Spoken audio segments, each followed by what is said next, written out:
एक जंगल में एक बूढ़ा शेर अपने दो बेटे सेंटी और मोंटू शेर के साथ रहता है। सेंटी शेर बहुत ही दिखने में सुंदर और मन का बहुत ही शांत होता है और मोंटू शेर दिखने में सांवला और अकल से बावला होता है। सिर्फ अपनी ही मनमानी चलाता है और किसी भी की नहीं सुनता। एक दिन बूढ़े शेर की तबीयत खराब हो जाती है। भूख से वो बेहोश हो जाता है। तभी सेंटी बोलता है, तू जाओ जल्दी से हकीम भालू को बुला कर लाओ, देखो पिताजी को क्या हो गया है। फिर मोंटू मना करते हुए सेंटी से बोलता है, इतनी देर में मुझे बोल रहा है ना, उतनी देर में तू भालू को बुलाकर भी ले आता। और हर काम मुझे मत बोला कर, मुझे तो बहुत ही भूख लगी है, मैं जा रहा हूँ अपना खाना खाने। कैसी बात कर रहे हो, देखो पिताजी की तबीयत खराब है। उनकी ऐसी तबीयत को देखकर तुम्हें तरस नहीं आ रहा। नहीं, स्वार्थ के बारे में सोचता है और चला जाता है। फिर बेचारा सेंटी हकीम भालू को बुला कर लाता है।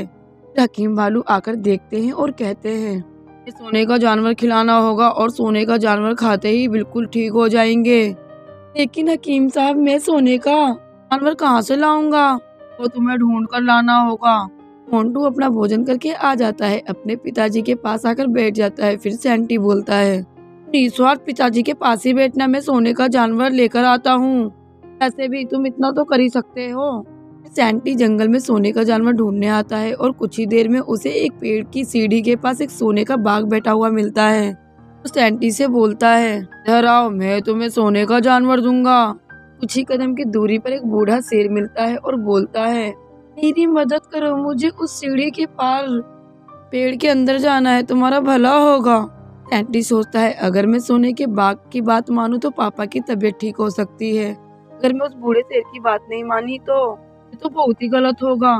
सोचने के बाद फिर वह निर्णय लेता है। वह उस बूढ़े शेर की बात मानता है और सीढ़ी पार कराते हुए पेड़ के अंदर ले जाता है। पेड़ के अंदर जाते ही वो बूढ़ा शेर सोने का बन जाता है और बोलता है, तुम्हारी नीयत और मन बिल्कुल साफ है, मुझे तुम्हारी परेशानी भी पता है, इसलिए मैं तुम्हें सोने का जानवर देता हूँ। इसे ले जाकर अपने पापा को खिला दो, तुम्हारे पापा बिल्कुल ठीक हो जाएंगे। फिर सेंटी बहुत ही खुश होता है और अपने पापा को वो सोने का जानवर खिला देता है और उसके पापा बिल्कुल ठीक हो जाते हैं। और फिर अपने भाई और पापा को सारी कहानी विस्तार से बताता है, सीढ़ी के पेड़ के बारे में। फिर उसका चालाक भाई शकल से सांवला और अकल से बावला सीढ़ी पेड़ के पास जाता है और फिर उसे भी वे सोने का बाघ और बूढ़ा शेर बुलाता है। लेकिन वे लालच में उस सोने के बाघ के साथ सीढ़ी के पेड़ के अंदर चला जाता है और वो सोने का बाघ सीढ़ी के पेड़ के अंदर जाते ही एक मॉन्स्टर बन जाता है। फिर बोलता है, बहुत ही लालची हो और निस्वार्थ हो, तुम सिर्फ अपने ही स्वार्थ के बारे में सोचते हो। और इतना बोलकर वह मॉन्स्टर बाघ मोंटू पर वार कर देता है। फिर मोंटू बाघ से माफी मांगता है और बोलता है, मुझे माफ कर दो, मैं कभी भी अपने पिताजी और भाई को परेशान नहीं करूंगा और आज के बाद उनका कहना भी मानूंगा। फिर मॉन्स्टर बाघ कहता है, ठीक है, मैं तुम्हें छोड़ रहा हूँ, आज के बाद तुम कभी भी लालच में मत आना और अपने पिताजी भाई के साथ मिलकर रहना। इतना बोलते ही बाघ गायब हो जाता है।